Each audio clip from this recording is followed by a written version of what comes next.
My name's Bob Letts, Letts. I was born in Long Branch, December 22, 1933. Well, my dad was a painting contractor. He got married very young. My mother was only 16 at the time when she got married. And I had two sisters that were born before me. And we lived up on Chapel Hill, as far back as I remember living in Chapel Hill. It was an office building at a gravel pit. It was 2 rooms, and we had a family of, that's had my father, my mother, 2 sisters, myself, in a 2-room office building is what it actually was for the gravel pit. They had no electricity, had no running water. It was during the Depression. Jobs were very hard to get. We didn't have a lot, but we did have a lot of love through the family and the extended family. A lot of good memories there. My grandfather owned a gravel pit. His name was? James Letts. And my father's name was James Jr. And then, of course, it was a working gravel pit. So they had trucks coming and going all the time. And they had dynamite explosions because a lot of the peanut stone had to be broken up. So it was very rural at that point. There was no housing there. There was a farmhouse just down the street. Tom Garvey was the owner of the farm. Is that still there? It's gone. Well, the original house is still there. It's right on the corner of Kings Highway, Portland Road. It's like in the triangle there, the house. And it was a fruit farm, peaches, raspberries, that type of fruit. And it was funny because I was in the peach yard one time, and he caught me in the peach yard, Tom, and he yelled at me, "Get out of there." So I didn't say anything to my mother. And evidently Tom talked to my mother about me being in the peach orchard. And he didn't mind me being there, but the peaches were green. They didn't want me eating the green peach. So my mom said to me, I understand you were in that Mr. Tom's peach tree orchard. And I said, yeah. He said, well, she said, what did he say to you? He said, get out of there. And what'd you do? I said, I get it out of there. And my mother used to give me about that all the time, but I get it out of there. And a lot of interesting things that did happen while we were there, living there. Haskell Estate, which is not that far removed. They would have the fox and hound hunt. And we used to watch the horses run through there chasing the fox. And the horses would occasionally stop and talk to us, being children looking at the horses. And they would have the colorful outfits on, the red coats and the hats. And I can remember how they spent a lot of time with us, letting us pet the horses and so forth, But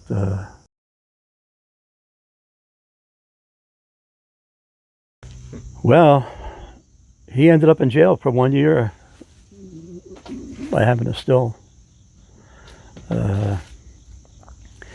We talked about the property owned back here. He had a still on that property. Right here, not far from your house. And I used to go to the still with him when I was just a kid, a young boy. He used to make applejack and peach brandy, depending on the seasons,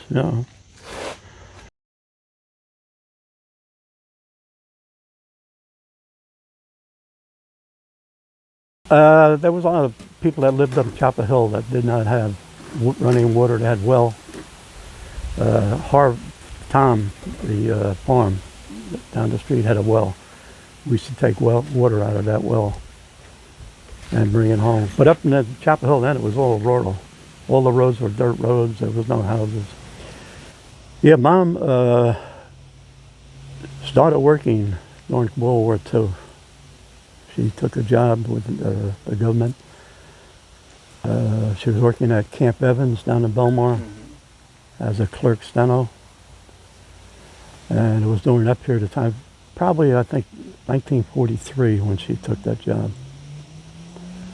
And it was from her having that job and my dad making what money he had, we moved out of Chapel Hill down to Leonardo on Maplewood Avenue. So that's the first time, or the first place where we actually had running water and electricity. So it was quite a move.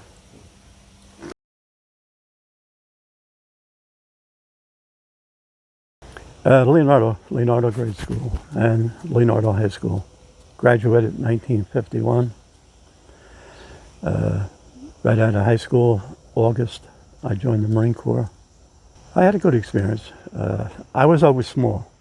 So when it came to sports, I was always, not heavy enough. I played golf. When I was 12 years old, I started playing golf. That was my main sport. But I was active. I was on the student council, active with my class.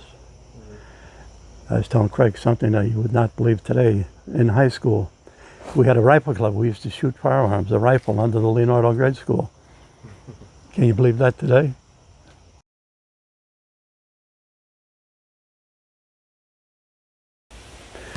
Atlantic Highlands. Spent a lot of time in Atlantic Highlands.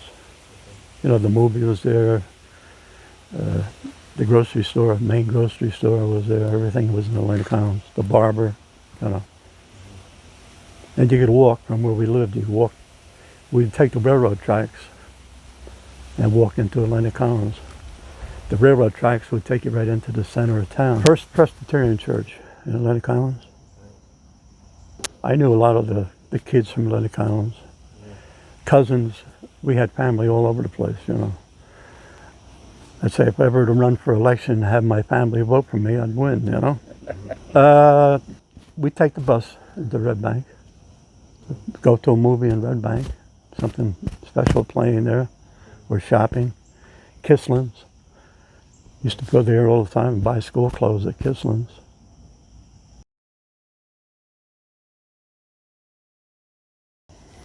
The library wasn't big at that time. When I went on the police department in 1956, in the building which is now taken down, the original building, the basement, half the basement was the police department and the other half was the library. So you can see how they've expanded over the years. Right. Looking at the library now as it exists and what it looks like now, the police department. I would say we did back around 1946, 47 in that area. That was a big thing at that time, black and white. And what was interesting, a lot of times you fix your own TV at that time. If, say, your sound went off or your video went off, you'd go to your manual and they would tell you what tubes to take out. And you take them down to the store, TV shop, check the tubes and replace the tubes that are bad, and you're back in business again. We had a few places like that. Leonardo, the Corbett family, Leonardo had one right behind the old train station. There used to be a little business area there called the Baker Building. There was a big building there, and they had a grocery store in it. They had a barber shop. They had a luncheonette, and they had the post office. The original Leonardo post office was in that building. They eventually moved across the street. The Baker Building was taken down, and now it has apartments in there, townhouses.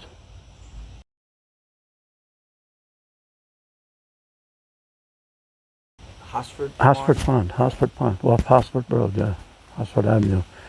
The Red Oaks. The Red Oaks. Yeah. Oh, that's where the Hosford Pond was, in the Red Right, Oaks area? right next to the cemetery, Leonardo Cemetery. Oh. Bayview Cemetery. That's a big area. It stretched all the way up to Kings Highway. From Stillwell Road all the way up to Kings Highway. And when I was a Boy Scout, used to have the Boy Scout Jamboree on that property. All Boy Scout troops would come together and camp overnight. But that was a nice area. Well, there was a pond. The big pond was Hosford Pond. We were swimming in it, fishing in it. And there was another pond that was next to it. It was diagonal. It was like man-made with cement around all around it. And we were told at that time it was an ice pond, that they would come in the wintertime and chop ice out of it. But that wasn't for swimming or anything. It wasn't deep. There was several kids that drowned in that pond years, through the years, It was a deep pond. It was a big pond.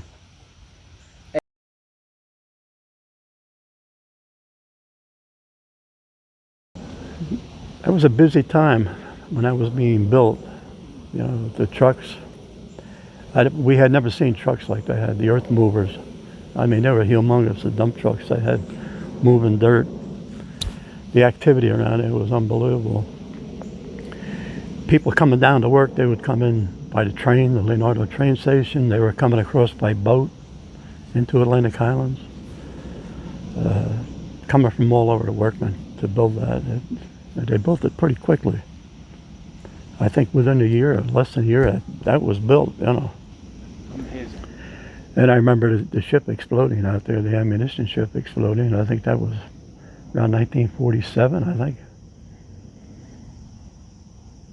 That caused a lot of damage with windows broken and so forth. Well, like my grandfather, of course they're upset, and you never really compensated for what you really think the property's worth, But they had a good piece of property there, and they lost it,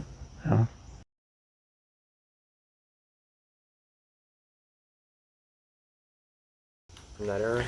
Well, my biggest one would be my uncle. He was flying in a B-24. He was a turret gunner, and it was shot down over Romania. And his body was never recovered fully. They say that it was, and it was buried out in Illinois. But that's he was a great guy. He was always good for a dime. At that time a dime was good for a candy bar and a soda. And he was I believe a meter reader for the gas company at that time. It was called the Atlantic Highlands Gas Company at that time. And he was just young, early 20s, when he went into the Air Force, Army Air Force. It was, what really made it more traumatic was at that time, when they got the notification that he was missing in action, my aunt, Amelia, was getting married to Tom Curley. Yes. That's when the family got the news, and they kept it from her, not to ruin the occasion. So it wasn't until after the wedding that the family was told about this happening.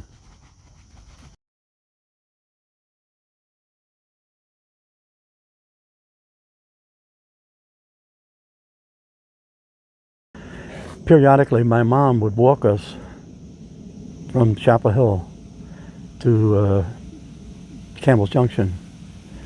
The nurses, MCOSS, used to have a medical center there. They built a social service building there. It's now the vet. And we'd go in there and they would, do the thing with examine you and, check you. And Was the Wasserman store there? yes, it was. When you were a kid? Yes, it was. It goes back. Did you know the owner? Irv Wasserman, yeah. Knew him very well. The original police jail was right behind Wasserman's store. It was a garage that they made into a jail. And I just saw it. I was telling Craig the other day, somebody had a picture of it on Facebook. The old Wasserman store with the garage Yes. behind it. I did see that. Well, that garage behind it was the police jail. Right directly behind where Wasserman's store is. Right on Main Street. Right off Main Street. But that was the original jail cell. And they had a light at Wasserman's store, a blue light, that when the chief would ride through town on his motorcycle, he would check the light, and if the light was on, he knew he had a call. So he'd go in, find out where the call was, and respond to it. Beacon Hill Country Club was a 9-hole country club at the time I was growing up. And I was 12 years old. The pro, Jim Small, who was a pro at the golf course at that time, was riding by and asked if we wanted to caddy. He was looking for caddies. So we had about 3 or 4 of us there playing in the street basketball. So we got in the car and went up and started caddying. But that was the first job. That's why he's such a good golfer. Too. And I was so small. I tell you when I was like in high school how small I was. The lady I carried for, she helped me carry the bag around. How much did she pay you for a round? Well, at that time it was 25 cents for 9 holes. So you get 25 cents and a dime tip. That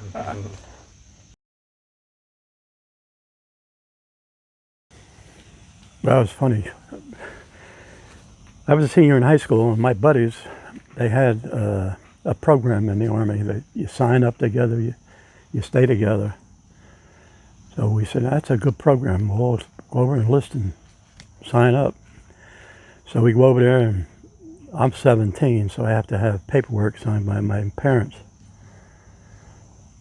So for some reason, I go home that night. Well, on the way out of the recruiting station, I picked up a pamphlet for the Marine Corps. Never spoke to the recruiter, but picked the pamphlet up.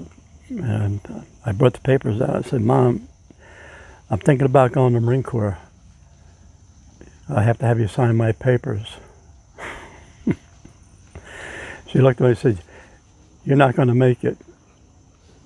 I said, I'm going to make it. Sign the papers. Well, she signed the papers, and all my buddies, they went in the Army. I went in the Marine Corps.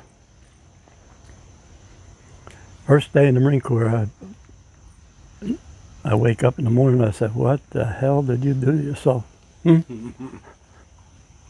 But I'm glad I made that decision. Best decision I made in my life. The Marine Corps is if you talk about a fraternity, the Marine Corps is a fraternity. As they say, once a Marine, always a Marine. You never retired, you never X, you're a Marine. No matter where you go, you have another Marine buddy. It's family. Being in the police department, I was a detective, and Joe McCarthy, who was my lieutenant. We would go to stations, in particular, we go to Newark. We want to interview somebody in Newark. We're waiting for a detective to come in, talk to us, and take us. I had a tie tack, Marine Corps tie tack on at the time, and the guy walked by. Whoa, brother, what are you doing? So I'm here on a warrant, waiting for a detective. Come on, let's go. What do you need?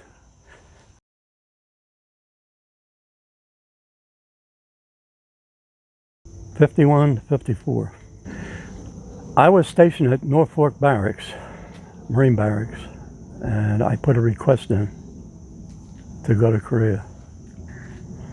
And within 2 weeks, that came through, and I'm on my way home on vacation prior to going to California, Pendleton, for training prior to going overseas. I was in the April, they called it the April draft, to go to Korea in '53. And I got there, it was May of '53. And it took the North Koreans almost a month to find out that I was there. They signed the truce in June. So they signed the truce in June 1956. So then they had the DMZ created.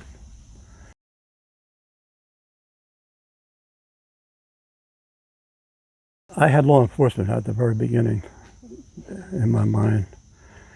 And that goes back all the way back to grade school. Back at that time, seventh and eighth graders had what they call safety patrol. That you would go out on the intersections and watch the kids crossing, like crossing guards do today. And I used to have a post right on Leonardo Road and Leonard Avenue. That was my post at that time. And I enjoyed doing that. So I always had in my back of mind law enforcement. And I think the training that I got in the Marine Corps helped a lot by going into law enforcement. Discipline, you know. It was a good choice. I was not 21 yet, so I had to wait 21 to get on the police department at that time. So I applied for the police department and was appointed in 1956.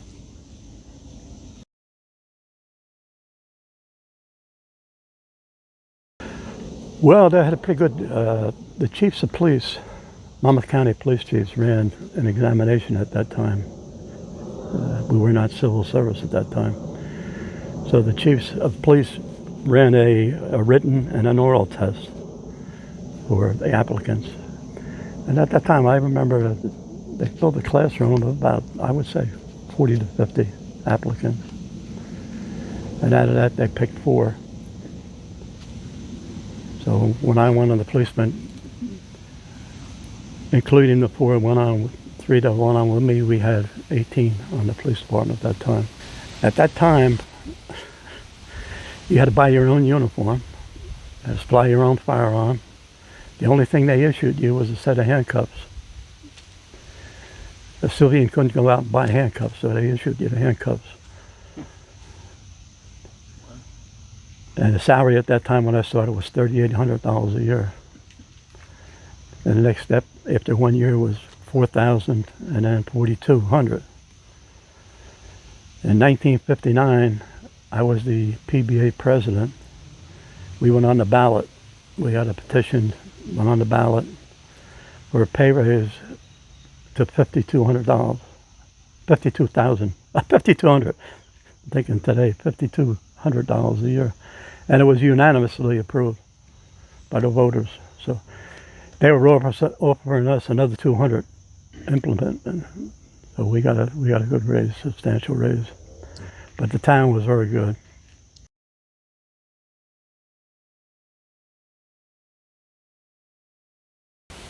He started in 1928, May of 28. Earl? And then Earl Hoyer. And then he retired in 1965. He was a big guy. He was about 6'3", 6'4", heavy, big. You wouldn't want to mess with him. Hoyer was working as a chief when I was hired. Yeah. Oh my God, you know. He was funny because he's very hard to understand on the radio. Like if he gave you a call and you didn't understand until you say repeat, he would get a little upset on the radio with it, you know. So you never wanted to say, would you repeat? And he gave me a call. I'm on patrol. And he said, like, got a B&E, a gas station, 36 gas station B&E. That's all I got. I started one end of Highway 36 and worked my way up to all the gas stations till I found the one that had the B&E. There was a period of time when I came on that politically there was a little politics involved with the chief and the governing body. I didn't really fully understand it at the time, but the deputy chief, Mel Leake, was actually running the police department at that time. He was the one that was calling all the shots. The chief was there, with, you know, in name only, really, so to speak. And that was that short period of time until Mel Leake retired, and then he got full control of the department again.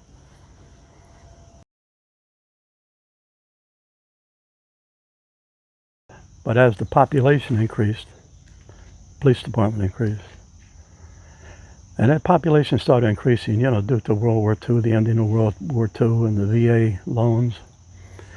The area started developing homes all along Cherry Tree Farm Road, all over town, even out in Lincroft, you know, what used to be farmlands. They started near the Parkway. They had homes constructed out there. Homes are going up everywhere you drove. We're always one of the departments that probably became more modernized than any department in the county or state. We were one of the first to go computerized. Computers in our cars. We were probably one of the first to go with blue lights on the patrol cars.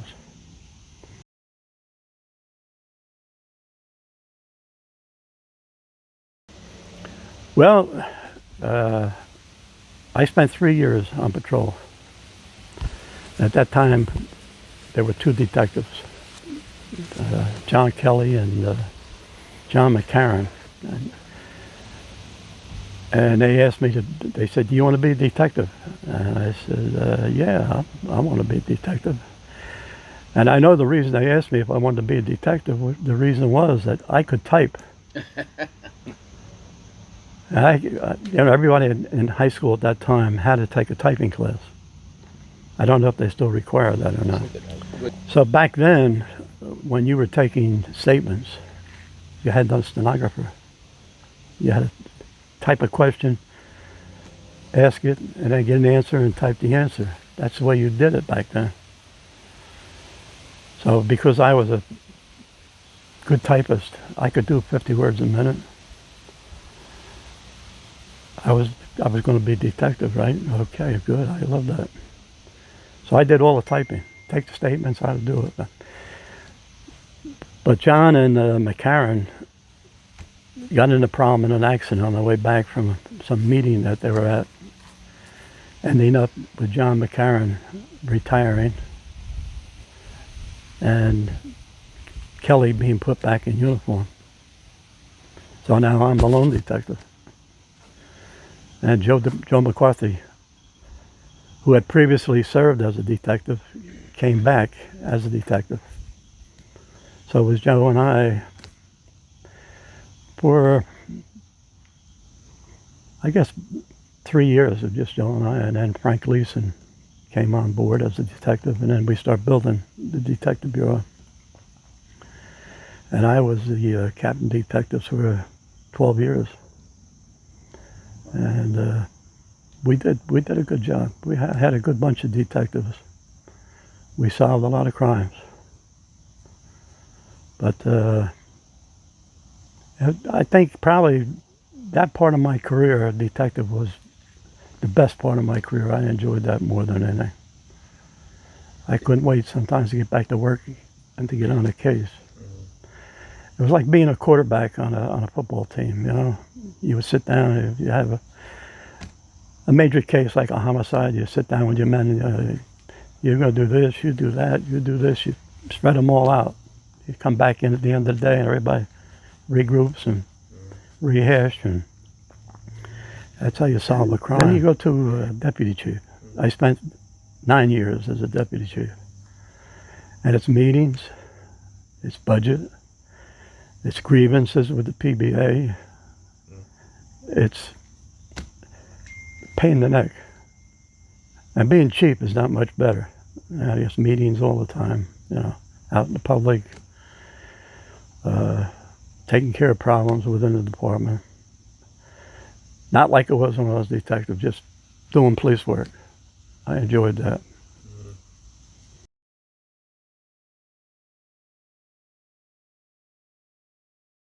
Well, the first murder case I had, which was a triangle, the boyfriend, husband, wife, and it came out of almost every homicide we had originated out of Kingsburg for some reason, from one of the bars into our town, and either a body's dropped there or in Middletown, or it originated. The boyfriend lives in Kingsburg, comes into Middletown. The couple lives in an apartment on Highway 35, right across from police headquarters, well, basically just up the street a little bit.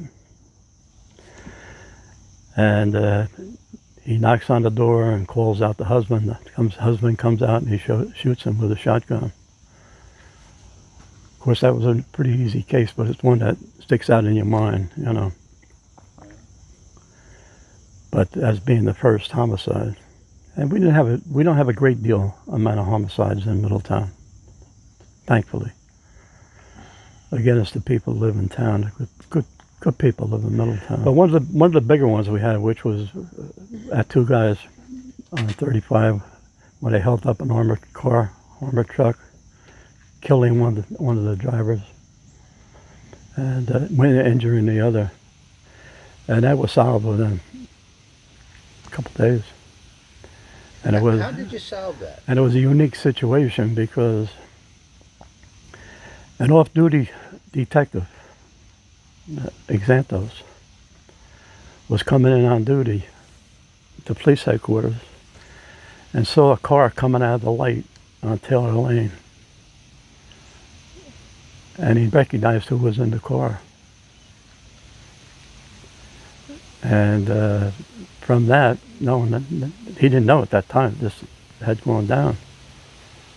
And through what he saw, led to the identity of the two guys that were caught, prosecuted, went to jail. We had a doctor, which I don't even recall the name now. I'd have to go back to the files, but he was a doctor.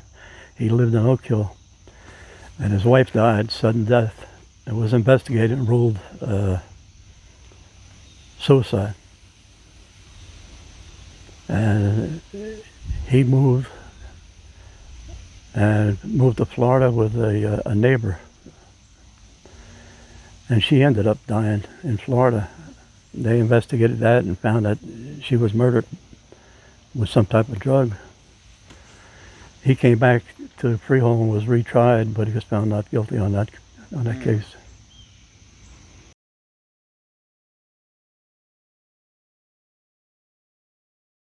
I went to the New York City Police Academy, training they had for investigators. Later in my career, and one of the best things that ever happened in my career was going to the FBI Academy at Quantico, Virginia for 10 weeks. There's only a select few in law enforcement that are selected to go to the academy. And I just happened to be in the first class in the new academy at Quantico. We were the very first class there. That was 1972. And it was the most outstanding thing that could happen to me in law enforcement to attend that. Captain Gleason, Frank Gleason, he was the first to attend. That was in Washington at that time, the academy. And you know, the unique thing about Quantico too, I would like to bring this in. Maybe you don't need this, but it's interesting that Quantico played a significant role in the Letts family. That was my first duty station in the Marine Corps. I went back there to the FBI Academy, the first class at the academy. My son was a graduate of VMI and became a second lieutenant in the Marine Corps. He was stationed there in Quantico. That's where he got his bars. My grandson, his son, got his doctorate out at Penn State and ended up working as a forensic doctor at the FBI Academy in Quantico.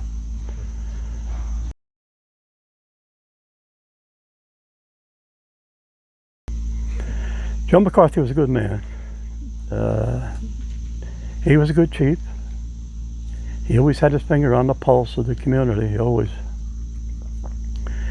During the Vietnam protests, we had protests all through town at that time. And we received word at headquarters that the students at the high school were going to come out of the high school and take the flag down. He had a staff meeting. Chief had a staff meeting. He said, "What do you think we should do?" And everybody gives their opinion. You know, put a car in the area. You know, see something start to happen, and you know, because they may not come out. You know, we're not going to do that. He said. He said, "We're going to take every police car we got, every vehicle we got, and park it down there right across the street from the high school. And, you know, let them come out." Well, we did that. We went out there, parked police cars all along the street. Of course, nothing ever happened. They never came out. Well, you know, you had also down in Leonardo, you'd have rowboats and canoes going out into the bay, talking to blockade the boats out there, the ships out there, you know. Like you go out in a bay in a canoe. They tied themselves to chains on the railroad tracks on the King's Highway. Kings Highway and Normandy Road. You go down there with a bus and bus load them all into police headquarters. But they had a lot of that going on during that period of time.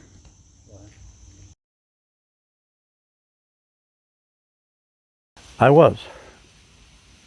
He's got his picture on the front page of the Courier. We were called the Weary Walkers. My brother, Three. two older brothers and me. And I was in 4 plain years clothes at that time, so I didn't take any part into it. You know, the uniform division took everything. Had my family there watching the parade, enjoying the parade.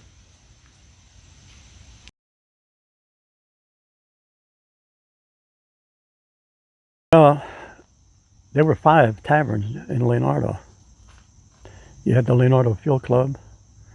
You had Ossip's, which was right near it. You had the Idle Hour Inn, that later in the years became a restaurant.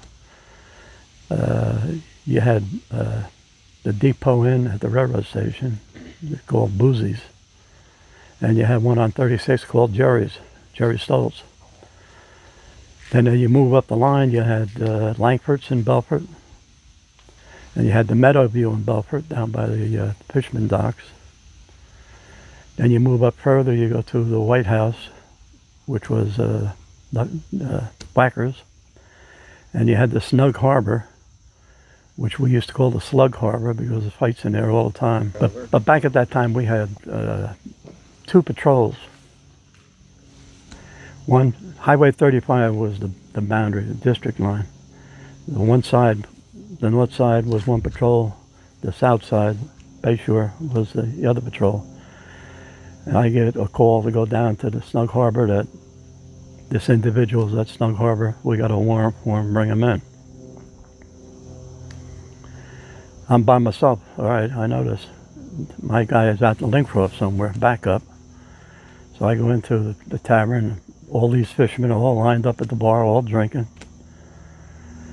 I see the one I'm looking for. I go over to him and tap him on the shoulder and I said, I got a warrant for you. You're going to have to come with me. He looks at me like, we ain't going anywhere. And everybody's at the bar is looking at me, all these fishermen drinking. At that time they had the telephones, the wall telephones. And I said, he said, you don't want to come with me right now, nice and easy. I'm going to go over the phone. I'm going to pick that phone up in about 2 minutes. I'm going to have all carload of guys down here. We're going to carry you out of here if we have to. And he said to me, can I call my mom? And I said, yeah, you can call your mom. He goes over to the telephone. Mom, they're going to arrest me. Can you come down and bail me out? He walked out of there, handcuffs on him, and no problem at all, But that's where I had to handle that. I knew there would have been big to do. And we had situations like that in town. The next group of taverns moving up further into East Kingsburg, we had 5 there. We had Ballbacks, Backstadt, not Ballbacks was Kingsburg. Backstats. We had the Seabreeze, we had Pollinger's, we had Duffy's Irish House, and we had Murphy's. Murphy's is right where the church is now, the Catholic Church in East Kingsburg, North Middletown now. But Gleason was on duty one night and went in a similar situation to make an arrest. And it turned into a mayhem. And he was the only one in that district that night. The other car was out on the other side of town. And at that time we had a lot of special officers, and they had the radios on, police frequency. And anytime they would hear anything like that happening, they would leave their homes at night and come in and assist. And in that case, that's what happened. We had special officers there that when they heard that call go out, they came and assisted and were able to calm the situation down and take care of it. But that was a bad period of time, with the lack of men on the road.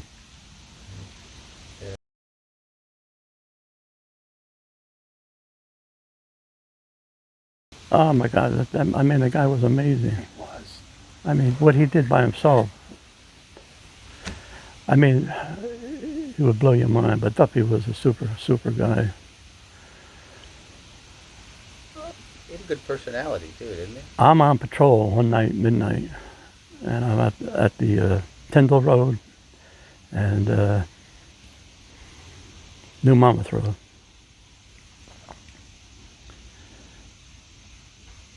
There's a garage coming down the road. It's after midnight. It's like in the morning, early in the morning. It's a bright night, you know, like a full moon. And I see this thing coming down the road. What the hell is this, you know? And I get it to stop, and it's Duffy Fisher. And he's actually inside, his truck is inside this building, like a garage. And he's looking at his windshield out through the window. He's driving down the road with this thing. And I said, Duffy, what the heck are you doing? Huh? And he said, oh, I'm moving this. But he was a gentleman. You know, he was a hard-working man. He had a great family, But that Duffy, oh my God. You talk about characters in Middletown. He was an outstanding one.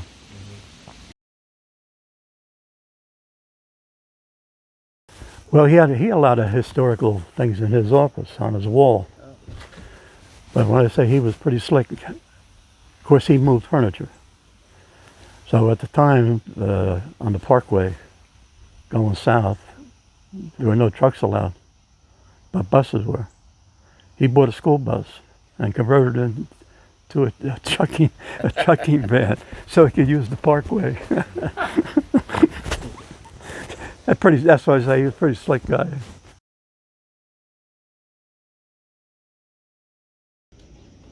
Yeah, I knew Howard. He was a town clerk when I went on the police department. Yeah.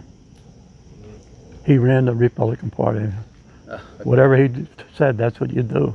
Okay. You know? He seemed like a powerful guy. Powerful guy, yeah. Did you remember them building? He lived right there on New Monmouth Road, you know. And back then, that was just a dirt road that ran between Cherry Tree and 35. Yeah.